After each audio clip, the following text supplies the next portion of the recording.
Welcome back, Pokemon Trainers. Professor Chaz here. The lab coat's on back order, and it's Tuesday, August 23rd, which means I'm actually late for this week's Pokemon News Update video thingy. As I mentioned in yesterday's Pokemon Silver episode, I was feeling a little bit under the weather over the weekend, so I was a little bit slack on the uploads and editing videos and such, and as a result, although it was the World Championships over the weekend of Pokemon, I didn't get to check out as much of it as I would have liked to. Plus, we also had a Pokemon TCG tournament at my local Pokemon League at Heroes Beacon, and I was there professoring, so all that being said, I've got a lot of excuses as to why this is late, but at least we have the news update coming today.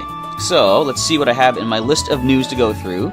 As I mentioned, yes, so it was kind of like sort of slack over the weekend.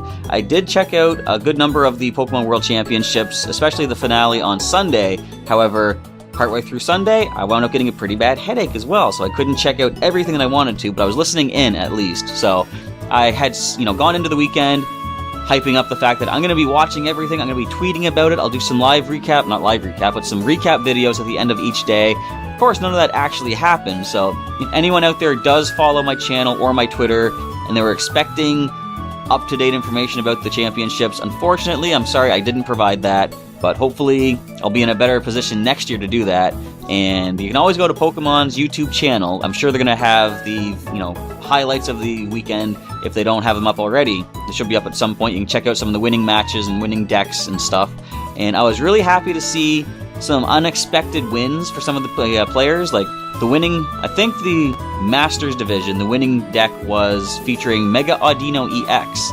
And nobody expected Mega Audino EX to really put in a lot of work at the tournament for the World Championships, and it won. And as I said on Twitter, it's kind of sad to see that Pokemon EX are still reigning supreme. I'm the kind of person that likes to go with break evolutions about the highest form of evolution that I like to go for, and even lesser Pokemon than that, and see if I can win with them. So, I understand the power of EXs and the fact that it makes sense that they would win.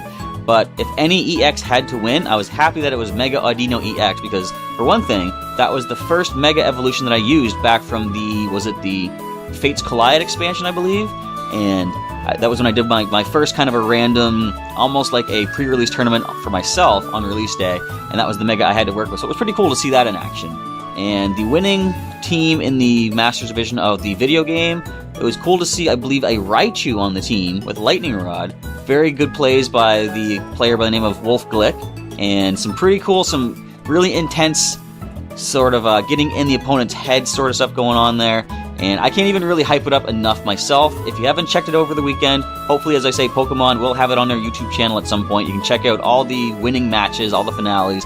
There's pretty interesting stuff, pretty exciting stuff, and I'm looking forward to 2017's World Championships. And I'm hoping that they're going to have open to the public that can go attend as well, because, of course, this year they couldn't due to limited space and such. Anyways, that all being said, I kind of jumped ahead in what I wanted to talk about. The first thing I do want to mention now, after that, is, as per usual, I do have a booster pack of Pokemon TCG that I'll be opening up. This is the BREAKpoint expansion, and as always, the code card I get out of this for Pokemon TCG Online will go to a lucky viewer who participates in the question of the day, which I'll give you towards the end of the video as I open that pack up. But, of course, we're going to check out last week's question of the day. The question that I posed to everybody out there was, and this was for the Arceus collection up for grabs, do you think Mega Evolution will return in Pokemon Sun and Pokemon Moon? So I want to say thank you to everybody that answered the question, got some good information, good feedback, kind of opened my eyes to a couple of things, which I really appreciated. The winner of the random booster pack of Breakthrough from last week was a viewer named Duragriller. And they said, my answer is, I believe Mega Evolution will continue, because I see a lot of Mega Evolution cards in Pokemon TCG, and the cards are very powerful and pretty with big Pokemon. And that is true. When I was talking about Mega Evolution, I was considering just the video game. I wasn't even really thinking Pokemon TCG is probably pretty likely to continue the Mega Evolutions for quite some time. We have had a number of Megas from the video games that have not yet appeared in card form, to the best of my knowledge. Pidgeot comes to mind, Mega Pidgeot, and there's Mega Pinsir. Who else has not appeared? Those are the first two that come to mind. I was going to go with that. So Mega Pidgeot, Mega Pinsir. It'd be cool to see, especially with Mega Pinsir, would it be a grass-type card or a colorless card? Because it becomes flying-type when it gains Mega Evolution. And the big winner of the Arceus Mythical Pokemon Collection from last week that I opened up, viewer named Tulip Prince. And Tulip Prince says, yes, it's going to be a key item, so you can use one anytime. And of course, they're talking about the Mega Stone. It'd be interesting if they do go with the key item thing. I was considering something like that. What if because there's been so many Mega Stones to collect in all the games, what if they decided to just go with one item that is just one hold item called Mega Stone? And the reason I hope they don't do that is because I like the idea that each Pokemon has its own stone. As soon as they come up with a single item, either a hold item or a key item, as Tulip Prince says, they have to set in stone which Pokemon from the current 700 and whatever we have are Mega Evolution capable. Because, for example, everyone's been talking Mega Flygon, it'd be cool to have that at some point. If they create a single Mega Stone, either as a hold item or key item, and they do not allow a Mega Flygon, they can't reasonably include Mega Flygon in any future games, because if it could Mega Evolve, why couldn't it evolve with this particular item, right? So I still like the idea of each Pokemon having its own Mega Evolution key item, or Mega Stone, because that way they can introduce new Megas later on, which is what they did with Omega Ruby and Alpha Sapphire. So congratulations to Duragriller, and Tulip Prince for winning those code cards from last week. And again, as I said, you have a chance to win the code card from the BREAKpoint expansion booster pack that I open up towards the end of the video. First of all, let's get into... I talked about the World Championships. Like I said, I skipped ahead of my list here. Bear with me as I try to find my space. But I got some news for Pokemon Shuffle. Up until August 30th, which is next Tuesday, so I got about a week on this. 2 special stages are currently available. One is Typhlosion, the fully evolved fire-type starter from the Johto region, and it's a standard encounter. You can also encounter Lugia in a timed battle, so of course a time limit to try to defeat Lugia, capture it, add it to your collection. If you do capture it and then later defeat the Lugia stage again, you have a chance to have that Lugia drop a Lugia skill booster item, which you can use to increase the chances of Lugia's skill activating as you use it in later battles. Now, up until September 6th, so you still got quite some time on this one, there are 2 standard encounters available, White Kyurem and Zygarde, a couple of legendaries for you, and in regular encounters too, Shaman, Landform, and Zekrom. Now, the difference between them and the other 2 legendaries is the fact that either of those 2 Pokemon, if you capture them and then defeat them again, they might drop skill boosters for themselves, so that could be useful for you. And currently available is Diancie in an escalation battle, in which every time you defeat Diancie, the level of the stage increases. The higher the level you get to, the more items that Diancie will drop, and also the easier it will be to capture Diancie. It goes up by 1% catch rate every level you hit. If you hit level 50 in these escalation battles, you will obtain the Diancite Mega Stone that can evolve Diancie in Pokemon Shuffle. And now, in the video game news, with a couple days left on this, the registration is open for the Unova Classic. I mentioned this a couple times in the channel before here. Registration does end on Thursday. The Unova Classic is a triple battle format, open to Omega Ruby Alpha Sapphire players, and I believe the participation limit is 50,000. I'm not sure, I didn't check that out, but it's been 50,000 in the past, so if you're not registered yet, and you want to get in on that, make sure you do so. I gotta do that myself as soon as possible, make sure I secure myself a spot. And there's going to be Pokemon from, the first 5 generations. Typical legendaries and mythical Pokemon will not be permitted, but go on to PokemonGlobalLink.com. They got a whole list of everything that is permitted and restricted. You cannot use Mega Stones, and Soul Dew is also not permitted, which means Latios are going to be allowed in there, of course, because why would they mention Soul Dew if they're not, right? But no Megas in this one. The battles are going to take place starting this Friday, August 26th, up until Sunday, August 28th. There's a limit on how many battles per day you can battle during the competition. So if you're interested in the Unova Classic, the participation prize is Ensdar Manitan that he uses in Black 2 and White 2. And off the top of my head, I didn't write it down, I can't remember the moveset, but I think it's Flare Blitz, Belly Drum, Hammer Arm, and Thrash, if I recall correctly. I think it's level 60-something. But all the information is on PokemonGlobalLink.com. Go there, and I'll put a link down in the description as well. Check that out. If you're interested, have a chance to win, or even just not a chance to win. If you participate, you'll get a copy of Ensdar Manitan. Alright, and now what we're going to do, we're going to shift things over to the computer, because during the weekend of the World Championships, some new Pokemon have been revealed. Now, we saw these in the Koro leaks. Bear with me as I roll forward to the computer here. But we did see a number of Pokemon in the Koro leak from, I think, a couple weeks back. And a new Pokemon has also been revealed. Now, there's 2 that had not been revealed in Koro. And this one was revealed, I believe, I think it was in Germany. There was like a German live stream going on. They've revealed this new Pokemon called Turtonator. And it's a Blast Turtle Pokemon, Fire Dragon type, which is interesting. Thus far, I believe Reshiram and Mega Charizard X are the only Pokemon to have that typing. 6'7", pretty big. Because Turtonator lives on volcanoes, feeding on sulfur and other materials found near volcanic craters. Its shell has a layer of explosive material, mostly sulfur. When something strikes this Pokemon, sparks fly from the horns on its shell, igniting an explosion. So let's check out the basic information, or the more detailed information. Shell Trap is a move that only Turtonator is able to learn. With this move, the Pokemon can set a trap at the beginning of the turn, and if Turtonator is hit by an opponent's physical attack during that turn, Shell Trap triggers an explosion that will deal much greater damage to the opponent. So it's almost like counter in a way, I guess, or maybe even, what's the move? Metal Burst that Bastiodon Shieldon can get. So it sounds kind of powerful, and it shows... I'm not going to show off the video, because I know there might be a copyright issue regarding that, but it looks like a massive, huge flare explosion when this attack activates. So feel free to come here, check that video out. It's pretty interesting stuff. So that is Turtonator. I don't know how many people are going to capture this thing and name it Arnold, but that is a possibility. Let's check out some more Pokemon that have been revealed. Now this is the pre-evolution of Beware, called Stuffle. And in the video, it does show, it's got like a little, almost like a price tag thing on its backside, which makes it look like a, a stuffed animal sort of thing, which is kind of cute. It's the flailing Pokemon, normal fighting type, fluffy and clutch ability, of course. Stuffle's cute appearance and movements, plus the fluffy feel of its fur, all combine to make it super popular. This Pokemon may have a small body, but its strength is extraordinary. Receiving one of its powerful hits without being prepared for it can bring down even well-trained Pokemon. I think I'm going to name you Fazbear. And we get to see it in action. There's the flailing Pokemon. Look at that. Just beating away at something. The truth is that Stuffle doesn't really like being touched. It hates being hugged tightly and will flail its arms in protest. So that's what it looks like when you hug a Stuffle. And shows the evolution, of course. Now, there are, I believe these will be the Sandcastle Pokemon that were revealed. Let's go to the pre-evolution first. This is Sandygast. It is the Sand Heat Pokemon, Ghost and Ground type, so just like Golett and Golurk. Let's see. Sandygast emerges when the grudges of Pokemon and other creatures soak into the sand after they fall in battle. In essence, it's a possessed lump of sand.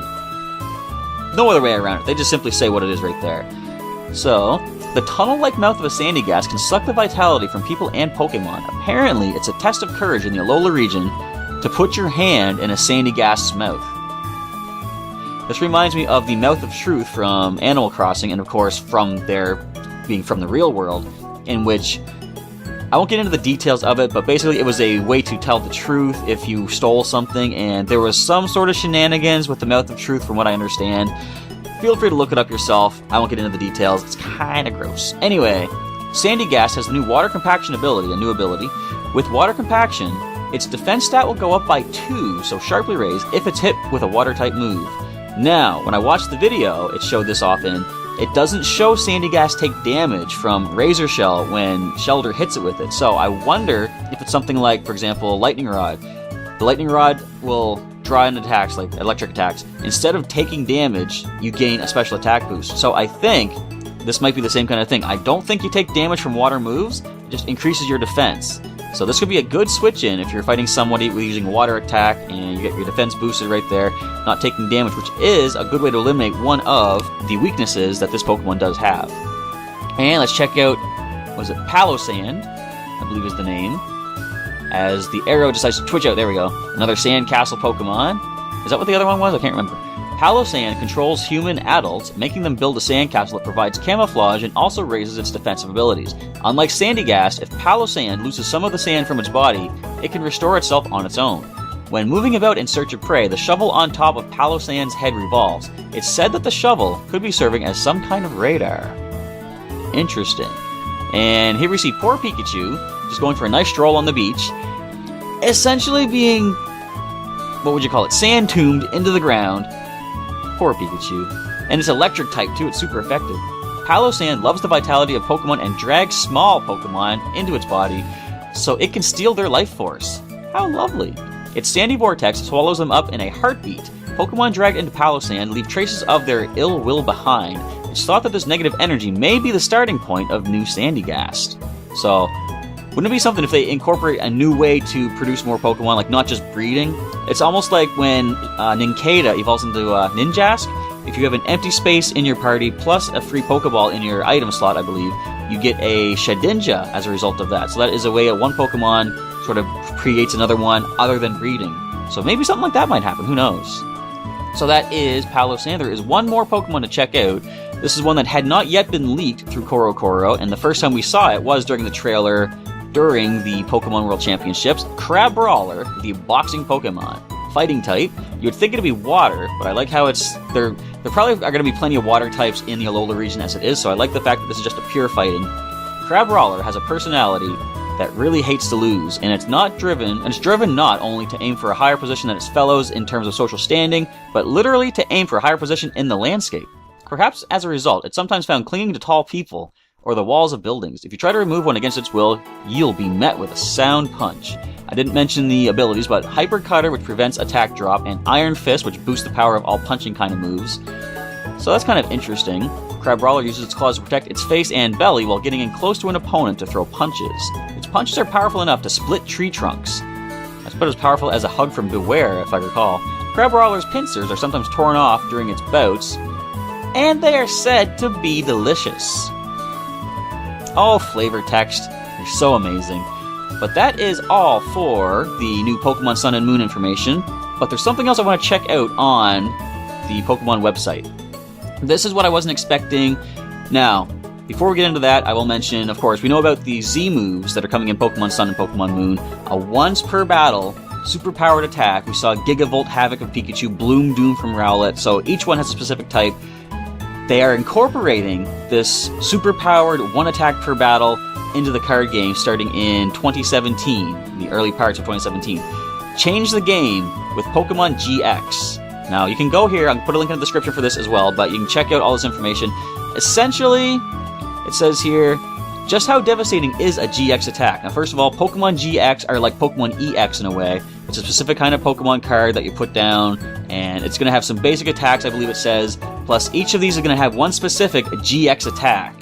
So just how devastating is a GX attack? How about being able to search your deck for 5 energy cards and attach them to your Pokemon in any way you like with Solgaleo GX's Soul Burst? Or immediately knocking out one of your opponent's basic Pokemon with Lunala GX's Lunar Fall GX attack.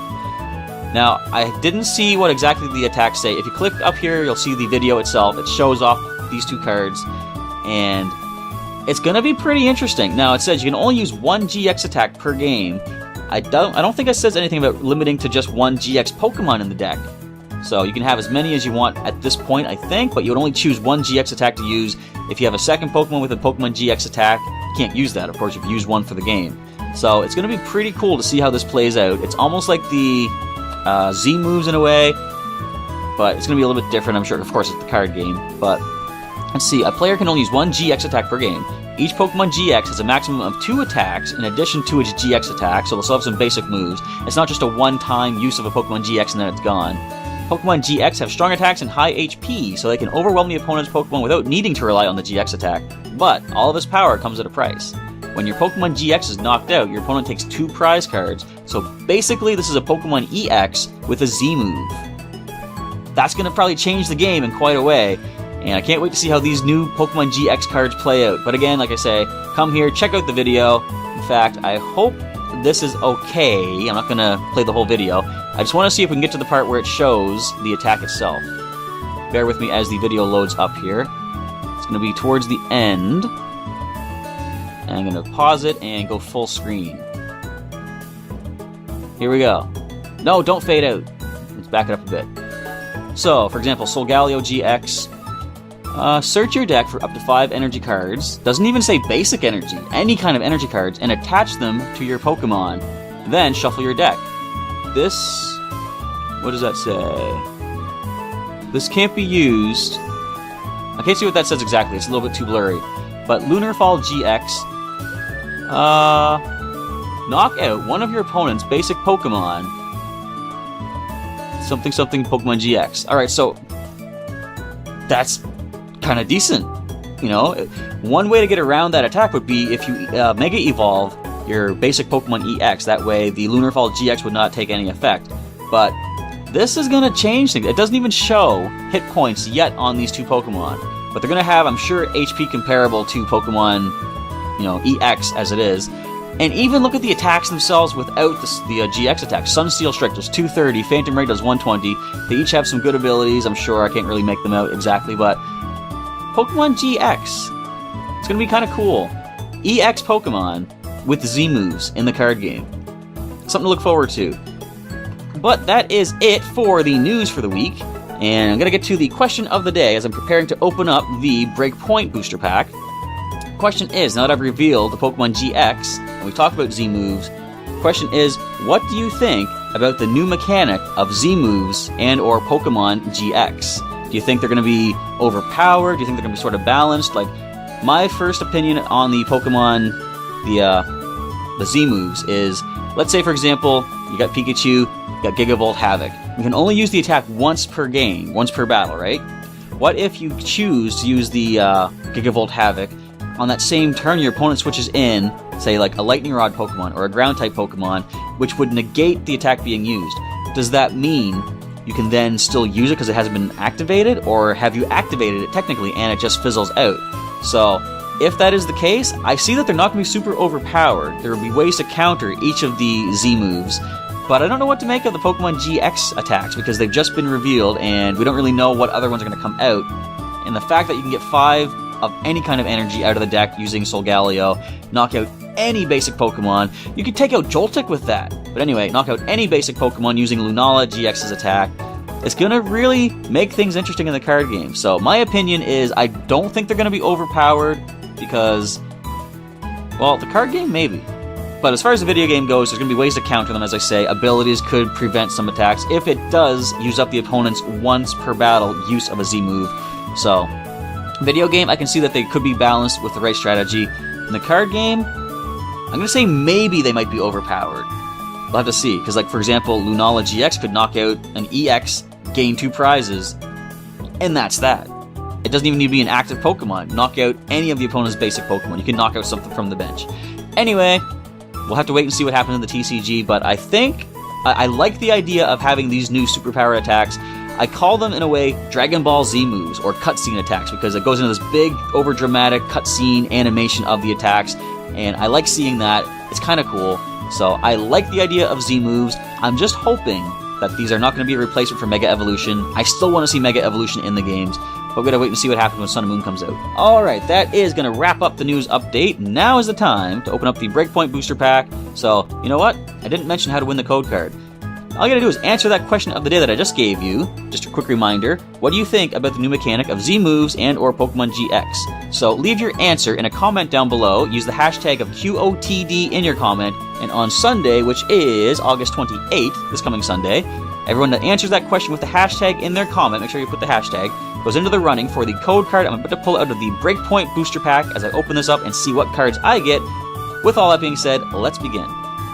And so, with the nice backdrop of the Venusaur EX Red and Blue collection for the Pokemon 20 celebration, which I didn't yet mention, but if and when we manage to hit 1,000 subscribers to the channel before the next collection comes out, I'll be doing an unboxing of this on screen, giving the code card out to a lucky viewer, and as I've been saying this whole time, I want to get a second copy of this collection box to do a physical mail out to another viewer as a celebration for hitting 1,000 subscribers, if and when that does happen. Now, what we're going to do is check out the BREAKpoint booster pack. I'm going to cut this one open, see what cards I get while we sneak the code card to the side to be given out to one person that answers the question of the day on Sunday, August 28th. Of course, I can't get the cards immediately. I've got to tear the back open a little bit more. And code card is facing the wrong way, so there we go. Off to the side it goes. Let's see what I get out of this booster pack myself. Make sure we are focused on the cards. That is perfect. Alright. Commons begin with a Shelter.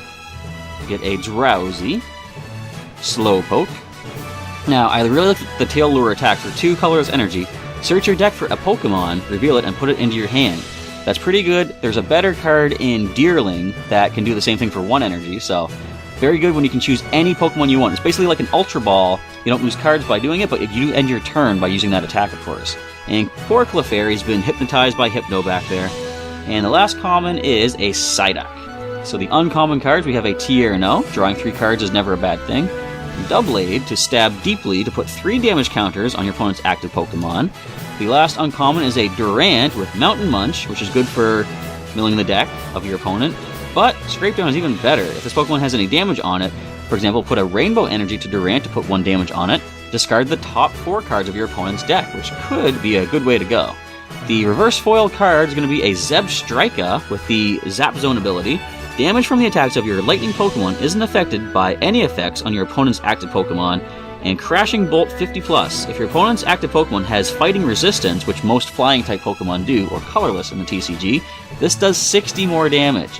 Here's the question, though. The Zap Zone says it's not affected by, or damage is not affected by any effects. Does that also include the weakness? I don't think it does. I'd have to test this out myself on TCG Online, but if it doesn't include weakness, then you're doing 110, and since most Pokemon that are resistant to fighting are weak to lightning, you're doing 220. Don't quote me on that. That's something that I would have to test and do my professory type research to find out. But finally, the rare card of the pack is going to be a Luxray with Bite for 50 and Snarl for 100. During your opponent's next turn, any damage done by attacks from the defending Pokemon is reduced by 20, kind of taking into account the effect of Snarl from the video games in which it lowers the opponent's special attack stat. Whoops. So those are the cards that I got out of the booster pack of BREAKpoint. So once again, for your chance to win the code card from this for Pokemon TCG Online, just answer the question of the day, and on Sunday, August 28th, I will draw one random name that has answered the question using hashtag QOTD in their comment to receive this code card to be given out. Question, of course, is, what do you think about the new mechanic of Z-moves and or Pokémon-GX? So just answer that question, hashtag QOTD, chance to win that code card.